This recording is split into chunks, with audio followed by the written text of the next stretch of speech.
എല്ലാവർക്കും നമസ്കാരം. ഞാനിപ്പോൾ പുഴയിലേക്ക് പോയിക്കൊണ്ടിരിക്കുക കേട്ടോ. പുഴവക്കത്ത് ഒരു മരുന്നുണ്ട്, അത് പറിക്കാൻ. ഇതെപ്പോഴും പുഴേൻ്റെയും തോടിൻ്റെയും ഒക്കെ വക്കത്തുള്ളതുകൊണ്ട് ഈ മരുന്നിൻ്റെ പേര് തോട്ടുതകര, അല്ലെങ്കിൽ പുഴന്തകര, ആറ്റുതകര, കൊന്നത്തകര, അങ്ങനെ പല പേരുകളിൽ അറിയപ്പെടുന്നുണ്ട് കേട്ടോ. ഇവിടെയൊക്കെ പോകുമ്പോൾ സൂക്ഷിക്കണം. ഈ മഴയൊക്കെ ഉള്ളപ്പോൾ പാമ്പുകളൊക്കെ ഉണ്ടാകാൻ സാധ്യതയുണ്ട് ഇങ്ങനത്തെ ഏരിയയിൽ. അപ്പോൾ അതൊക്കെ കുറച്ച് കാടൊക്കെ കുറവുള്ള ഭാഗത്തു നിന്നാണ് അതെടുക്കാൻ പോകുന്നത്. ഇത് ചുണങ്ങിന് ഏറ്റവും കൂടുതൽ ഞങ്ങൾ ഉപയോഗിച്ചിട്ട് ഫലപ്രദമായ ഒരു മരുന്നാണെന്ന് അനുഭവത്തിൽ നിന്നാണ് കേട്ടോ ഞാൻ പറയുന്നത്. അപ്പോൾ നമ്മൾ ഇതിൻ്റെ അധികം മൂക്കാത്ത ഇലകളാണ് നല്ലത്. അപ്പോൾ അത് നമ്മൾ പറിച്ചെടുത്തിട്ട് അത് അഴുക്കൊക്കെ കഴുകിയൊക്കെ തുടച്ച് കളഞ്ഞു കഴിഞ്ഞിട്ട് നമുക്കിത് ഉപയോഗിക്കാം.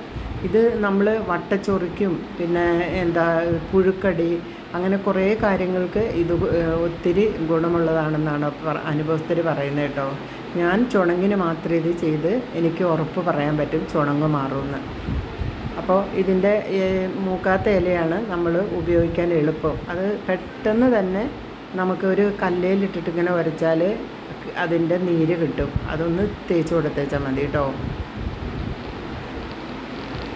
ഒത്തിരി ഗുണങ്ങൾ ഈ തകരകൾക്കൊക്കെ ഉണ്ടല്ലോ. അപ്പോൾ ചിലവർക്കിത് പൊള്ളൂന്ന് പറയുന്ന കേട്ടോ. അപ്പോൾ നമ്മളതൊന്ന് ശ്രദ്ധിച്ച് നമ്മൾ നോക്കുക. മുഖത്തൊക്കെ തേക്കുമ്പോൾ അതിൻ്റെ നീര് ലൈറ്റായിട്ടൊക്കെ തേച്ച് കൊടുക്കുക. അധികം കട്ടിക്ക് തേച്ചാലാണ് ഇത് പൊള്ളുകയെന്ന് പറയുന്നത്. എനിക്ക് അങ്ങനത്തെ ഒരു അനുഭവം ഉണ്ടായിട്ടില്ല കേട്ടോ. നമ്മളൊരു കല്ലേലിങ്ങനെ നന്നായിട്ട് വൃത്തിയാക്കിയിട്ട് പെട്ടെന്ന് തന്നെ അതിൻ്റെ നീരെടുക്കാൻ കിട്ടും. അത്രയ്ക്ക് സോഫ്റ്റാണ് ആ ഇല, കട്ടി കുറഞ്ഞ ഇലയാണ്. അപ്പോൾ അത് നമ്മളിങ്ങനെ വെറുതെ ഒരു കല്ലേലിട്ടിട്ട് ഇങ്ങനെ ഉരച്ചിട്ട് ആ നീര് നമ്മൾ ചുണങ്ങുള്ള ഭാഗത്ത് വെച്ചിട്ട് ഇങ്ങനെ തേച്ച് കൊടുത്താൽ മാത്രം മതി.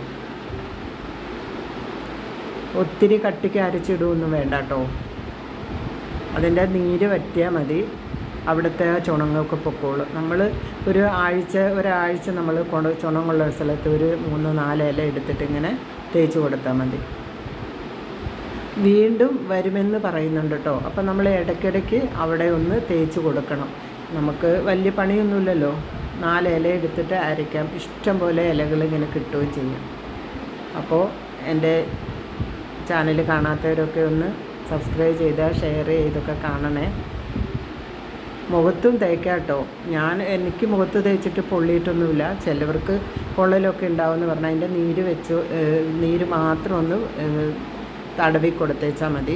ആ ചുണങ്ങ് പോയിക്കോളും. അപ്പോൾ നിങ്ങളൊക്കെ ഒന്ന് സപ്പോർട്ട് ചെയ്യുക. ബായ്.